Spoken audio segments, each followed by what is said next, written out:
I don't know what your life might be like as we begin this Advent season, but we all experience challenges, don't we? Things that happen in our present circumstances that we aren't too happy with. They might be, for example, financial issues. I never expected to be wealthy when I went into ministry, but there were times, especially the first 15 years, where we struggled to, if there was just one unexpected expense, we were in great trouble. And you might be in that kind of scenario right now. I don't know. For example, we had to 1 month just have a garage sale where we sold everything we could possibly sell. And we sold some things we probably should never have sold, certainly not for what we gave them away for, just so that we could get enough money together to pay our bills and to not go into debt. There might be some financial issues in your life or relational. I certainly have experienced some of those. Maybe that's going on in your life right now. I'm thinking of a time when a family member was bitter and angry with much of the rest of our family, and we struggled to deal with this situation. In fact, I did what I could to try and bring resolution to whatever it was that was creating this bitterness and anger. And frankly, it didn't work. And this family member died without ever reconciling with at least one segment of our family. And it was troubling. Maybe you know that kind of relational difficulty. Or I'm thinking too of a horrible year when 4 different people in our circle of influence committed suicide, 2 of them leaving behind young children. It was just so tragic, so unnecessary, but they were overwhelmed and feeling hopeless over what was going on in their lives at that particular time. And as always, I would urge anyone who is struggling in that way to reach out to, if you know someone who's struggling, to encourage them, to just help them through a time of hopelessness that we can all fall into. And that's when despair occurs. It occurs when we look at what's happening in our present right now and believe that that's all there is, that it's not going to get any better, that there's no hope. And hope comes when we know that there's much more to this life than what's going on in this present moment, this present trouble that we're experiencing. And that's why we need Advent. Advent is crucial. We wait in hope. So let me give you a little bit of background in ancient philosophy or history.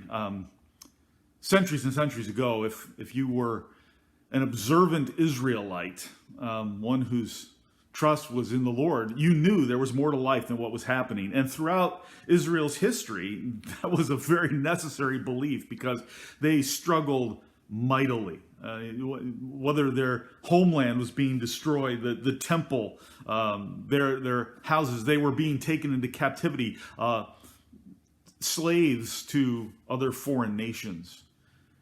And still, Israel had the promises of God. If you were an observant Israelite, you knew that God had promised blessing. You had prophecies that God had said would come to pass. And so your ultimate hope was in Him as you held on to what God had said.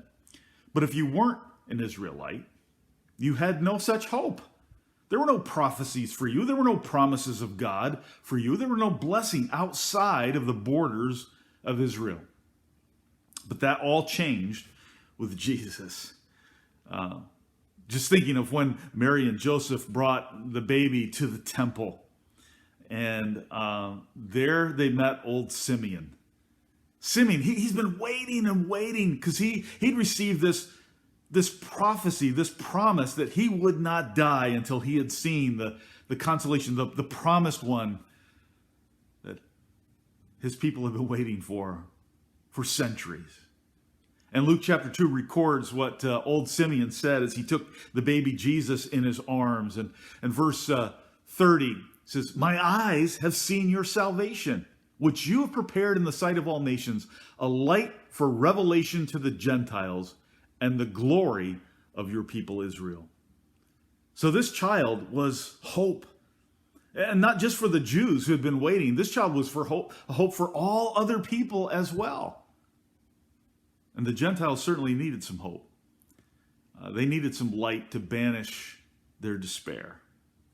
The Gentiles tried to escape the despair in their lives, the pain that they knew was there in different ways. Like one major philosophy said, hey, life is full of pain. And so you need to maximize pleasure to sort of drown out that pain. Eat, drink, and be merry, for tomorrow you die. That was the philosophy. The other major philosophy was, yeah, the world is full of trouble and evil. And they believed that if you lived with self-control and with virtue, then you can handle whatever comes, whether it's pain or pleasure. You can handle it either way. So those were two major philosophies around the time of Jesus, and there's not much hope in those at all. But Christ has come. Hope has arrived.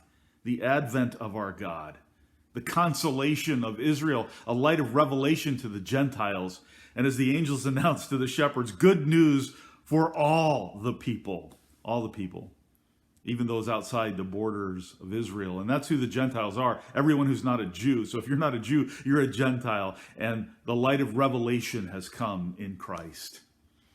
I don't know what your present looks like, but 2020 has been challenging for all of us around the globe for all kinds of reasons. And that's why we need Advent. We need the hope that God provides. As that great Christmas carol, O Little Town of Bethlehem, goes, just listen, just be reminded of this verse. O little town of Bethlehem, how still we see thee lie. Above thy deep and dreamless sleep, the silent stars go by. Yet in thy dark streets shineth the everlasting light. The hopes and fears of all the years are met in thee tonight. Hope has arrived. Christ has come. And he's coming back again. Thanks be to God.